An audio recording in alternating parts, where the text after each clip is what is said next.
राम जय राम जय जय राम। श्री राम जय राम जय जय राम।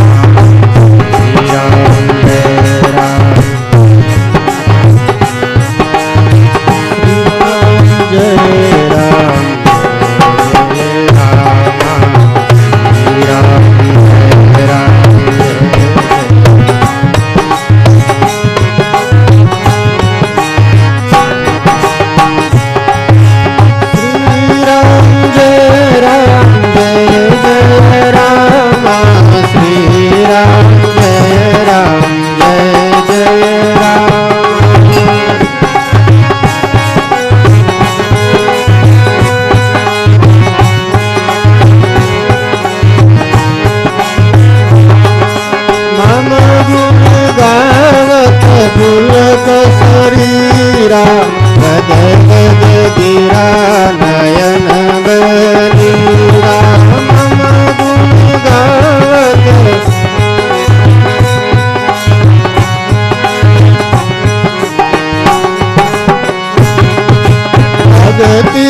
साधन बखानी सुगम पंथ मोय पावई प्राणी।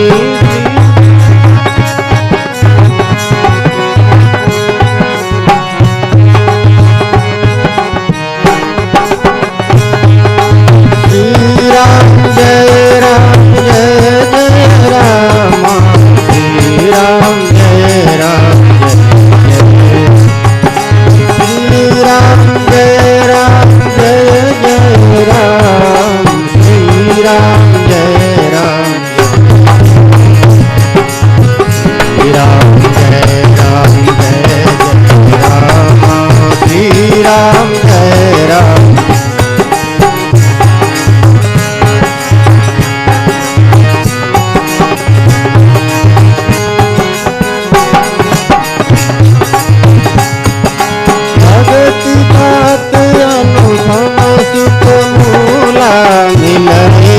संत होई अनुकूला भगत।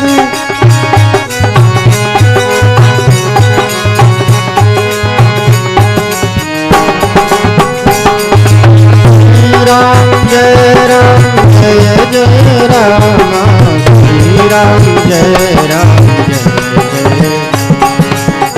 श्री राम जय राम जय जय राम।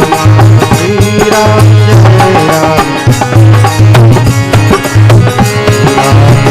राम जय जय राम। श्री राम जय राम।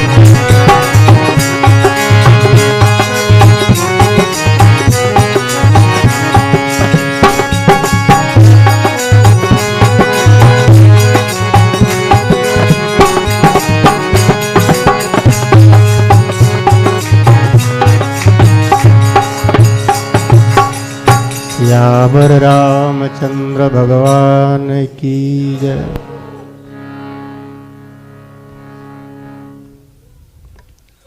भगति तात अनुपम सुख मूला।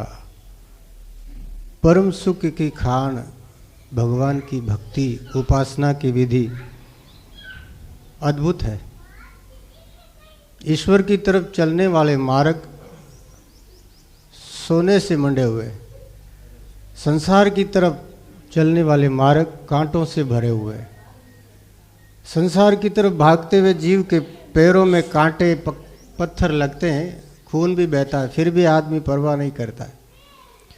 और भगवान की तरफ चलने वाला मार्ग तो ऐसा पवित्र है, फिर भी उस तरफ बढ़ना ये हर एक के वश की बात नहीं है। अनेकों जन्मों के पुण्यों का जब उदय होता है तब जीव, मनुष्य शरीरधारी जीव के मन में शुभ इच्छा होती है कि किसी तरह मैं भी कल्याण के मार्ग में चलूं, ये जीवन सफल हो जाए, ऐसा कर्म करूं। और वो संकल्प थोड़ी देर के लिए आता है, फिर वो संकल्प भी बुझ जाता है। मनोविज्ञान कहता है कि 1 मिनट में 18,000 नए नए संकल्प हमारे मन में आते हैं। मन क्या है? ऐसा समझो कि जैसे कोई तालाब में हवा से वो लहरें बनती रहती है, लहरें चलती है। तो मानव का चित्त जो है एक तालाब है और उसमें मन रूपी तरंगे संकल्प उठते रहते हैं। कोई भी आदमी बिना संकल्प किए एक पल भी नहीं रह सकता। एक पल में तो हजारों संकल्प आ जाते हैं। हम ठीक से उसको समझ भी नहीं पाते, बुद्धि हमारी पकड़ नहीं पाती, लेकिन मनोशास्त्रियों ने ऐसा काउंटिंग किया है कि 1 मिनट में 18,000 संकल्प। एक पल में आता राम राम करें, दूसरे पल में आता अरे जाने दो फिर देखा जाएगा। तो उस संकल्प पर एक विकल्प आ जाता है और वो शुभ संकल्प धरा रह जाता है। अगर कोई व्यक्ति शुभ संकल्प को पकड़ करके उसके अनुसार चलना प्रारंभ कर दे तो जीवन का मंगल शुरू हो जाता है, अमंगल नष्ट हो जाता है। तो ये भक्ति का मार्ग ऐसा है, इस मार्ग में जो चलता है उसके लिए सारे अशुभ कर्म नष्ट हो जाते हैं। जीवन के सारे दुख नष्ट होकर के उसको सर्व सुखों की प्राप्ति होती है। भगवान ने ऐसा आश्वासन दिया है कि जो इस मार्ग में एक कदम भी आगे बढ़ा देता है फिर उसके कदम पीछे नहीं पड़ते। भक्ति तात अनुपम सुख मूला, मिले जो संत होय अनुकूला। अब भक्ति के साधन में चलने वाले व्यक्ति को सबसे पहले किसी साधु पुरुष की शरण लेनी पड़ती। कोई सज्जन, जरूरी नहीं है कि वो संत किसी वेश में ही हो। वेश और संत इसमें भी फर्क है, कभी आपको बताएंगे। संत ग्रस्त आश्रम में भी हो सकता है, कोई धोती पहने हुए व्यक्ति भी साधु हो सकता है, कोई माताओं के शरीर में भी साधु हो सकता है। ग्रस्त आश्रम में ऐसे बहुत से साधु संत हैं। हमारे एक संतों ने खोजा, वो कहते थे कि ग्रस्त आश्रम में 90% लोग साधु हैं और संत बनने के बाद, धर्मादय का अन्न खाने के बाद बुद्धि में ऐसी जड़ता आती है। दरियाव जी महाराज ने लिखा है, घर माई धंधा गणा भीख माई हलकान, जन दरिया कैसे भजूं पूर्ण ब्रह्म निदान। जो नीचे बैठे हैं उनके मन में श्रद्धा है और जो ऊपर बैठ गए उनके मन में तो पूरा ही अहंकार आ जाता है कि हम तो मुक्त हो गए, जबकि ये निरा भ्रम हो जाता है। तो इस भ्रम को, इस अनावरण, ये जो अनावश्यक एक अहम है, इसको हटा करके चलेगा उसको कुछ प्राप्ति होगी। तो महापुरुष की शरण में जाकर के उन संतों ने जो साधना की है, उन महापुरुषों के शरण में जाके पूछे, महाराज कल्याण का मार्ग क्या है? तद्विधि प्रणिपातेन परिप्रश्नेन सेवया उपदेक्षन्ति ते ज्ञानम ज्ञानिन तत्वदर्शिना। श्रद्धा भाव से जो महापुरुषों के सानिध्य में जाएगा, उनकी सेवा करेगा। देखो, साधु पुरुष सेवा की अपेक्षा नहीं करते, सेवा की इच्छा नहीं करते, वो तो निष्कामी हैं। जिन्होंने ईश्वर को पाया है वो महापुरुषों का चित्त बड़ा ही विलक्षण होता है। उनके लिए रामायण में कहा है,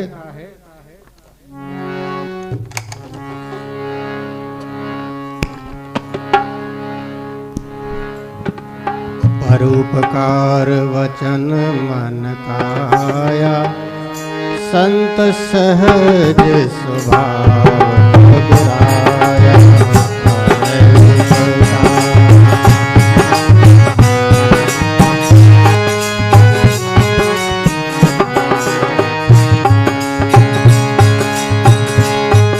संत चरित शुभ चरित कपासु, निरत सद्गुणमय फल जासु।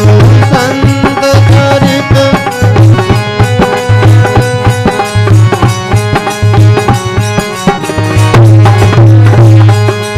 जो सही संकट पर शीघ्र दुरावा, वंदनीय जय जग जसु।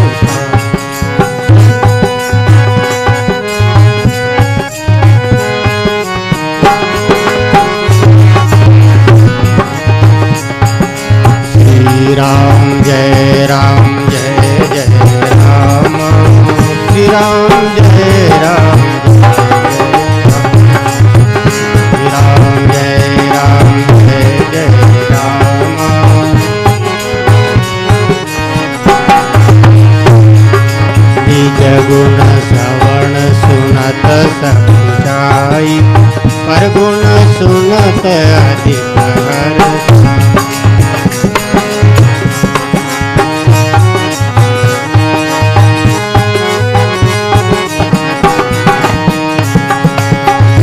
शीतल नहीं त्यागई नीति सरल स्वभाव सबई सन प्रीति सम शीतल।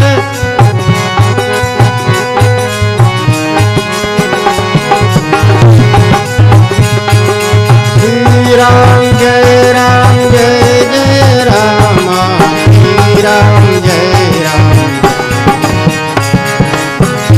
राम जय जय राम श्री राम जय राम श्री राम जय राम जय जय राम श्री राम जय राम।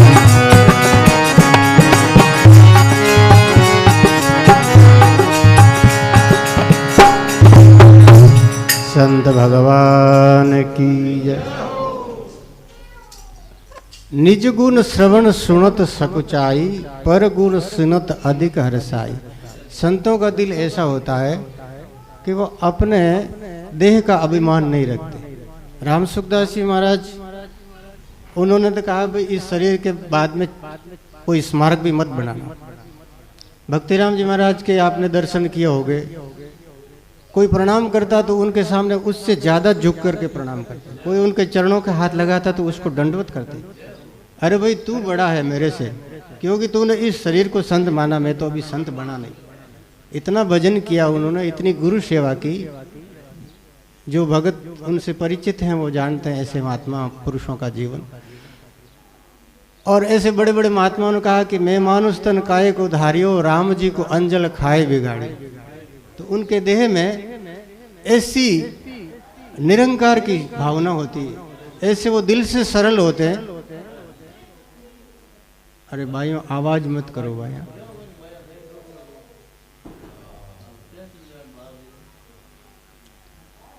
साधु पुरुषों का परिचय तो सुन लो ताकि आपको पता लग जाए कि भाई कैसे संत की शरण में जाना चाहिए। आपको अपने डॉक्टर का पता होना चाहिए, अपने वकील के बारे में जानकारी होनी चाहिए, नहीं तो ठगे जाओगे। तो संत भी देखो, कक्षा में 50 विद्यार्थी होते हैं, कोई 30% नंबर लाता है, कोई 60% लाता है, कोई 90% लाता है, कोई 100 में से 100 भी लाता है। ये जरूरी नहीं है कि सबका स्तर एक जैसा हो। जितने लोग हम भगवान की तरफ चल रहे हैं सबके बड़े भाग्य हैं। जो सत्संग करते हैं, जिन्होंने वाहना पहरा है, ये भी बड़ा मुश्किल काम है। लेकिन 100 में से 100 नंबर लाने वाले कम हैं, तो चलो कोई बात नहीं। कोई बाई ग्रेस भी पास होता तो उसको भी धन्यवाद है, उसकी भी निंदा नहीं है। लेकिन कल्याण जो उससे होगा ऐसे साधु पुरुषों के चरणों में बैठ करके, तो वो संत कैसे होते हैं उनकी परिभाषा रामायण में बताइए। आप भी अपना अवलोकन करना, हम भी अपना अवलोकन करेंगे। किसी दूसरे पर अंगुली न उठाएं, सिर्फ अपना अध्ययन करना है कि ये जो गुण है वो मेरे अंदर कितने प्रतिशत आए, कितने अंश में ये लक्षण हमारे ऊपर घटित होते हैं। जिन जिन में ऐसे लक्षण आते हैं वो पुरुष धन्यवाद का पात्र है। उसके लिए संतों ने कहा है, कुलम पवित्रम जननी कृतार्था वसुंधरा पुण्यवती च तेना। उसका कुल धन्य है, उसकी माँ जिन्होंने 9 महीने तक कष्ट सहा है, जन्म देते समय बड़ी पीड़ा सही है, उस माँ का भी वो कष्ट तपस्या बन जाता है जिसका बेटा भजन करता है। कुलम पवित्रम जननी कृतार्था वसुंधरा पुण्यवती च तेना। और जिस धरती पर वो रहता है, जिस धरती पर उनके चरण अंकित होते हैं, वो धरती माँ तीर्थ रूप बन जाती। बोलो संत भगवान की। तो वो संत कैसे होते हैं? देह भाव नहीं होता बिल्कुल, इतने सरल होते हैं, दिल उनका इतना द्रवित होता है। मैं आपको क्या बताऊं, हम लोग 3 संत जा रहे थे पुष्कर तीर्थ, मैं भी साथ में था, छोटी उम्र थी, जानता कुछ नहीं था उस समय।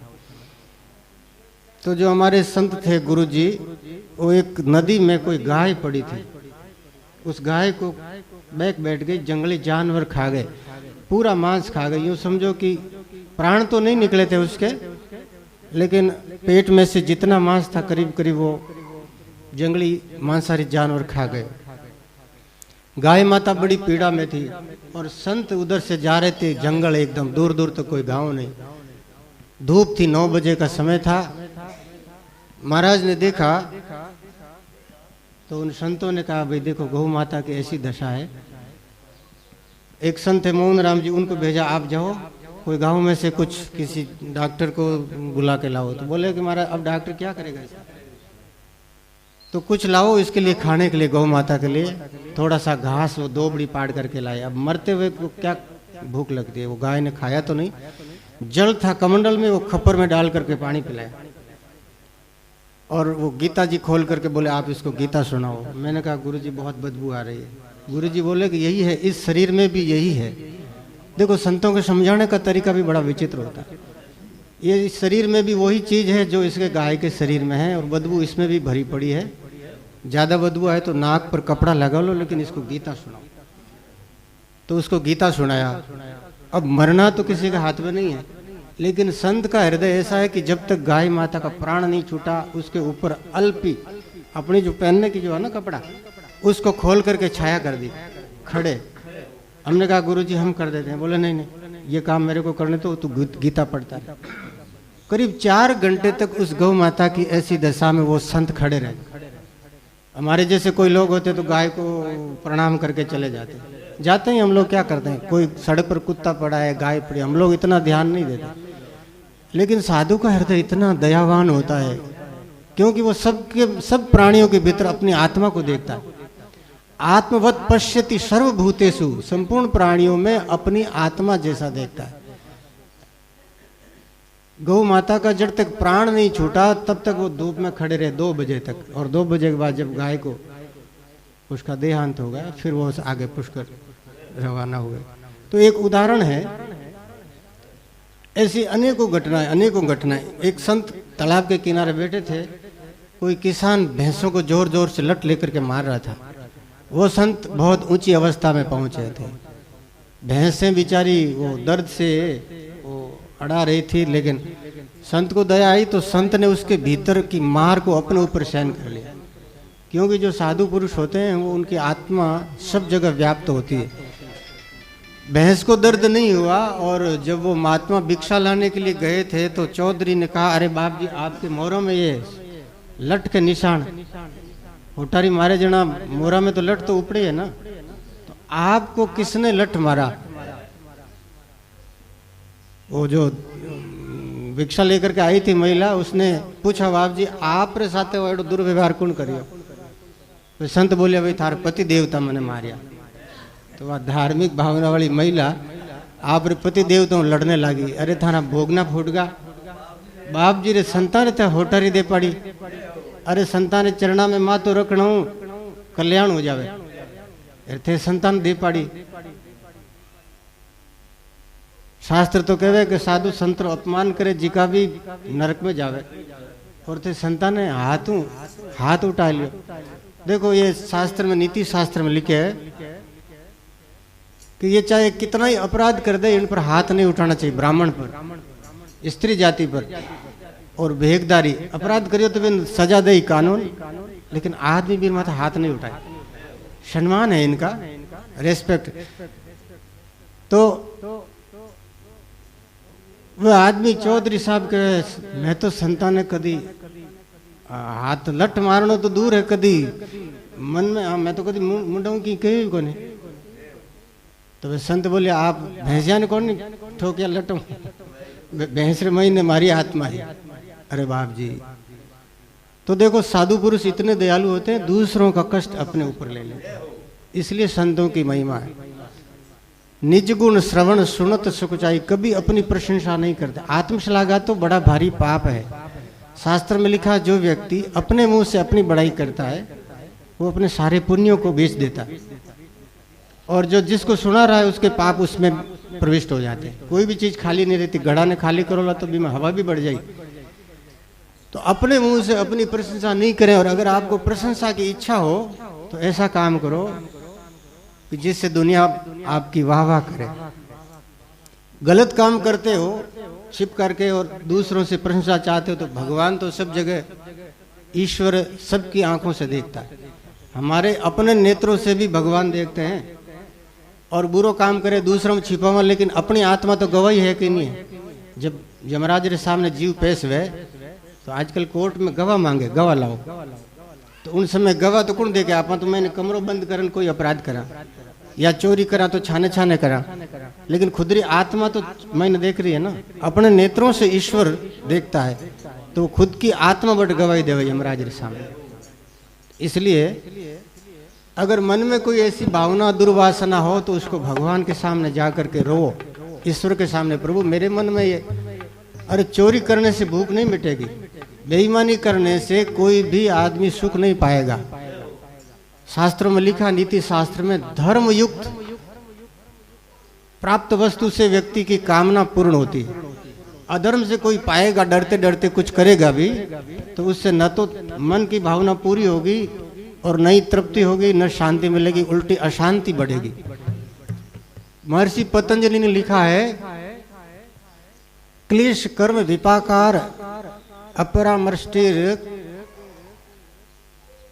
जन्म संस्कारात, दुर्व्यसन दुर्वासना, ये व्यक्ति के जीवन में उसको कर्म करते समय तो भयंकर अंदर से घबराहट आती है। तुलसीदास जी ने लिखा, रावण तो इतो बलशाली हो, लेकिन सीता जी चोरी करते समय वो हाथ पांव धूजन लग गया।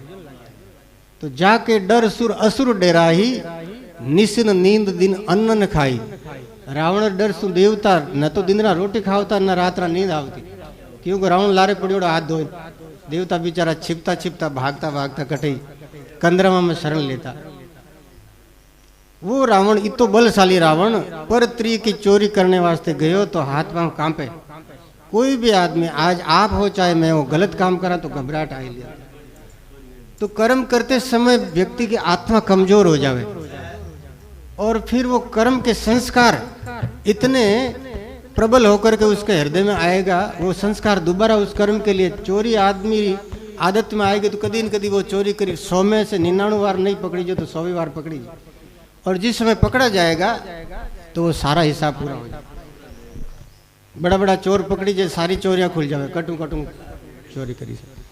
तो जब भी उसका हिसाब होगा तो उसका सारा किया कवर, वो सब उसका इज्जत मिट्टी में मिल जाएगी। तो ऐसे कर्म नहीं करने हैं जिस कर्मों से व्यक्ति की दुर्गति हो।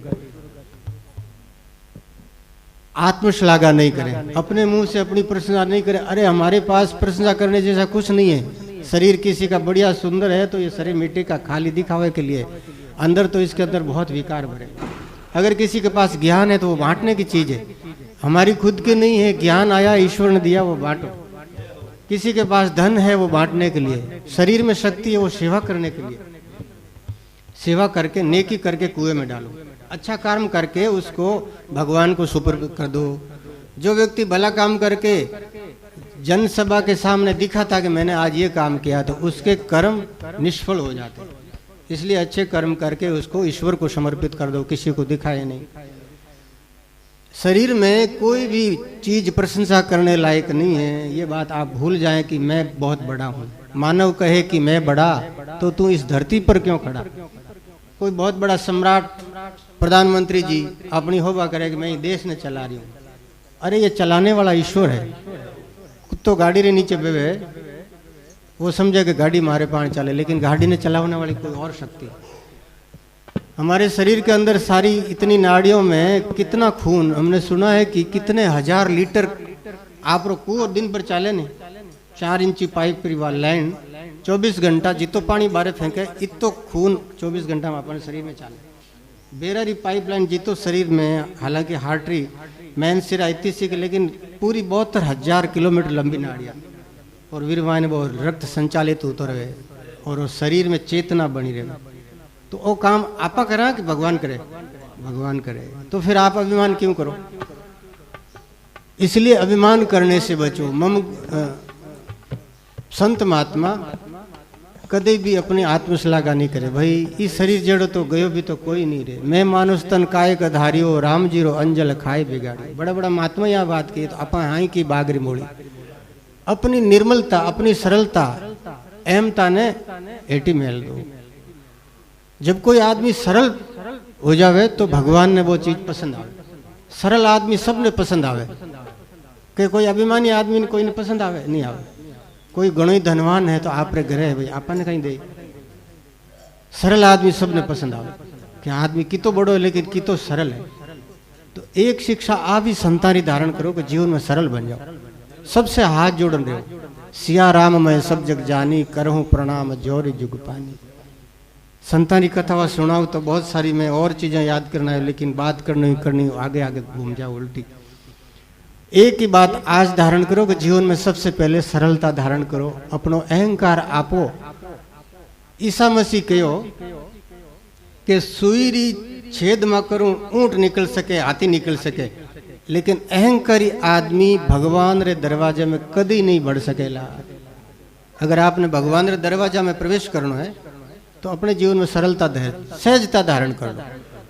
इतना विनम्र हो जाओ। कोई थप्पड़ भी मार दे गांधी जी गए तो आठ ने थप्पड़ मारे दूजोड़ो गाल हामी कर दो ले भाई वो भी खाली है इन्हें क्यों लारे रखे दोनों बराबर कर दे। एक दो किलो हो जी जन दूजोड़े हो जाए तो कहीं भी माता हो गया। ये संतानी जीवन की महिमा आपा में इतनी गम खाने प्रवृत्ति नहीं आवे लेकिन कोशिश तो करो। कोशिश करनी पड़ेगी। सांप रे बिल में सांप जावे जन भी सीधो होना ही पड़े कि तो ही वो टेढ़ चाले सीधो यहाँ बिना बिल में प्रवेश नहीं कर सके। तो भगवान रे रास्ते में चलने वाले को सीधा होना पड़ेगा। ये पहली शर्त है। बोलो राम। निज गुण श्रवण सुनत सकुचाई पर गुण सुनत अधिक हर्षाई। दूसरा की प्रशंसा करने जन संत बड़ा राज्य। हाँ भाई बड़ा महात्मा। मैं अपनी आंखें देखिए राम सुखदास जी महाराज कने भक्ति राम जी महाराज मूर्तिराम जी महाराज जावता जन राम सुखदास जी महाराज माना चरण छूने की कोशिश करता ए संत महाराज चरण छूने की कोशिश वे वीर चरणाम पड़े वे वीर चरणाम पड़े। एक बार मैं रहन गया बिजी महाराज वे दौड़ हामी या भक्ति राम जी महाराज जुक्तिराम जी महाराज यूं बात मिले संत मिलिया इता चले काल जाल जमचोर। बिजी महाराज कैसा क्या उल्टी सीधी भी बने याद ही बोल देता पर मारो वो प्रेम इतो हो मारो गुरु भाया रो वो देखता देखता मैं तो अचंभ में रह जाता। आज तो अपन कोई ने मिला जने कैरी कर यहाँ क्यों देखा प्रवृत्ति जमानो ऐसा आएगा छोटे बड़े रा भेद मर्यादा सब विस्मृत होगी। वे संत एक दूसरा ने गले लगा था हमारे चरणारी रंज क्योंकि भजन करे जी गारी चरणारी रंज सिर माता आ जाओ तो सारा अपारो जीवन रा सद्भाग्य प्रकट हो जाए। और देर अभिमान करा अपा घना बड़ा वाजा तो घणो मोटो बड़ो वे नहीं जिका ने संत कहे बिन बड़ा ने तेल में तले बड़ो वे नहीं बड़ा ने तलिया बिन वो गिलो गिलो कई काम रो। तो बड़ा बनोला तो तेल में तलनो पड़ेला और छोटा बनोला छोटी सी घास वे दोबड़ी कि तो तूफान आ जाओ मेरी जड़ा नहीं उखड़े। मोटो बड़लो वे घणो नीमड़ो मोटो बड़लो वे सब हमारी जड़ा ऊंचा नहीं हो जाओ। तो अपने जीवन में एक दूसरे के सामने अहंकार रो प्रदर्शन मत करो। अहंकार करा तो आपा ये धरती रे नक्शा में देखो मैं एक आपने खगोल विज्ञान की बात बताऊं। आ धरती है धरती रो व्यास है चारों मेर फेरा जना 43,000 किलोमीटर घेरा में धरती आवे। तो ये धरती रे नक्शा माते अगर कोई नक्शो खोलन देखे नेट माते कटे भी कागज माते स्कूला में भी नक्शा लागोड़ावे तो आप रो गाँव दिखे ही को नहीं कुछ गाँव ही नहीं दिखा जना आपा कट दिखा दूरबीन लगावा सूक्ष्म दर्शी तो भी नहीं दिखा। और धरती तो ये ब्रह्मांड रे माने एक रज कण जीती है वो पूरा जो आकाश फैलेड़ो है ये आकाश रे मायने बहुत बड़ा बड़ा सूर्य बड़ा बड़ा तारा बड़ा बड़ा ग्रह नक्षत्र बड़ी बड़ी पृथ्वियां बड़ा बड़ा लोग है। तो भी तुलना रे मायने आदमी रो कोई माप तोल नहीं है। फिर भी आदमी अभिमान करे तो बड़ा आश्चर्य की बात है। और बड़ा बड़ा हाजी का रावण जड़ा थी मारे तो आज अस्थियां भी होना तो कोई मिले वारा नाम रह गया खाली। अगर बड़ा ही बननो है तो भगवान रो नाम बड़ो है। नाम ने जी को हृदय में धारण करियो भगवान री महिमा हृदय में धारण करी वो वास्तव में बड़प्पन रे लायक। ए संत जिता मीरा तुलसीदास जी कबीरदास जी दरियाव जी महाराज जितना बड़ा बड़ा संत महापुरुष हुआ ये सब वास्तव में बहुत बड़ा है। ज्ञानी के माप नहीं अज्ञानी के थाप नहीं नास्तिक के जाप नहीं भक्त के शाप नहीं क्रोधी के बाप नहीं। तुकबंदी कोई माने एक पंडित जी कहता क्रोधी के बाप नहीं। क्रोधी आदमी बाप ने भी ऊंधो सिंधो बोल दी गुरु ने भी बोल दी क्रोधी के बाप नहीं। वो बाप री मर्यादा नहीं रह गए तो बाप कहनो मेरे वास्ते बाप मरियोड़ो जड़ो। क्रोधी के बाप नहीं अज्ञानी के जाप नहीं। अज्ञानी आदमी नास्तिक के जाप नहीं। नास्तिक आदमी जाप थोड़ी करे वो तो के भगवान है कौन मैं किरो नाम जपू। वे राक्षस लोग होता जी का बड़ा बड़ा मारा हम ही भगवान खड़ा भगवान तपस्या करन वर पायो एन वन आ क्या देख नहीं भगवान ने मुकर गया कि भगवान है ही कौन। हिरण्यकशिपु क्यों तपस्या करी, ब्रह्मा जी वरदान दियो, वानी भगवान ने नकार दिया कि भगवान है ही नहीं, मैं ही भगवान हूँ। तो आँख यहाँ देखता हाथर भी जो को आँख मूंद ले, पश्चिन नपी न पश्चिति मूडो विन आंधो क्या करे। एक बार अकबर बीरबल ने पूछो आंधा कितना है दुनिया में, आंधा हला हुजता हला। जन वो अकबर बीरबल तो बहुत ज्ञानी आदमी है, बड़ो विचारवान आदमी। वो के साहब संसार में आंधा हला है, आंधा तो कोई गिनती 100 में एक हुए सूरदास। अब इतनी सभा बेटी मुकटे सूरदास कोई है ही कौन, हजारों में कोई एक आध सूरदास मिले वे के मारी नजर में तो आंधा हला। आपको मैं सिद्ध करण बताया वो प्रमाण सहित बताओ। तो जना क्यों प्रमाण करण बताया। एक दिन बादशाह मिलने गया बीरबल, बीरबल क्या कर रहे हो? बीरबल कपड़ा धो। तो बादशाह आप भी आंधा हो, गुस्सा की माफ कर जो आप रे नेत्र कटे में कपड़ा धो रही हो, उनसे पूछ रहे हो कि कहीं कर रही हो, थान दिख तो रही हो ना। तो पश्चिम भी न पश्चिति मूडो, देखता हुआ भी नहीं देखे लोग। ज्यादातर लोगों ने कथा सुनाई ज्ञान सुना कितना चौमासा भी कर लिया, लेकिन ओ हेर मायने एड़ो एक भी बात उतरे को नहीं। देखता हुआ भी अपना नेत्र मूंद लिया है, खाडो है लेकिन फिर भी खाडा में पड़ रही है, तो वे आंधा ही तो। या शास्त्र हमारे देश में सद्भाग्य है, ये मुल्क रोग इतना शास्त्र है। नेशनल लाइब्रेरी है कलकत्ता में, इसमें 40 लाख ग्रंथ मौजूद है। बड़ा बड़ा ऋषियां री स्मृतियां वे अनुभव करियो, वे पांडुलिपियां आज भी कोई पत्रा माते लिखी है, तांबा माते लिखी है, कोई कठी लिखी है। अब 40 लाख ने छोड़ो, अपन वास्ते तो एक वाणी जी भी गणी। दरियाव जी महाराज की वाणी में 700 साखियां है, गीता जी में 700 श्लोक है। एक 700 श्लोक आपने नहीं पढ़ना है तो एक श्लोक पढ़ लो, एक श्लोक भी बहुत है। एक श्लोक रो आधो श्लोक, चौथा श्लोक भी अगर जीवन में आ जावे तो कल्याण हो जावे। तो ऐसा शास्त्र है, फिर भी आप नेत्रहीन घूम रहे यहाँ, ये बड़ा आश्चर्य है। बोलो राम।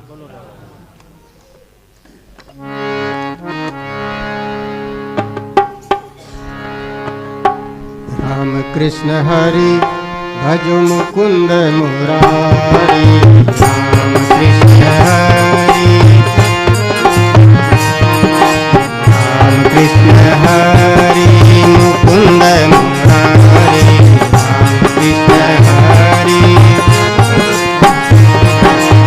राम कृष्ण हरि भजो मुकुंद मुरारी,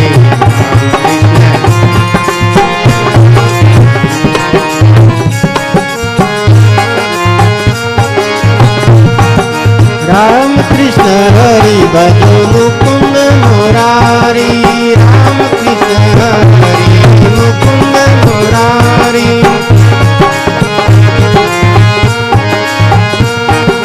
राम कृष्ण हरि भजो मुकुंद मुरारी।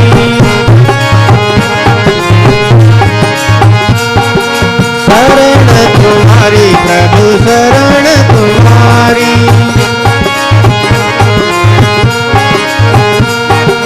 शरण तुम्हारी सद्गुरु शरण तुम्हारी, शरण तुम्हारी गुरु जी शरण तुम्हारी। राम हरि मुकुंद मुरारी भजो राम कृष्ण हरि भजो मुकुंद मुरारी, राम कृष्ण हरि बोलो मुकुंद मुरारी, राम कृष्ण हरि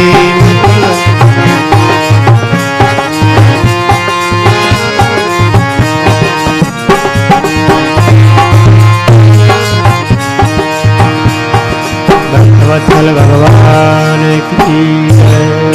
अनंत श्री दरियाव जी महाराज।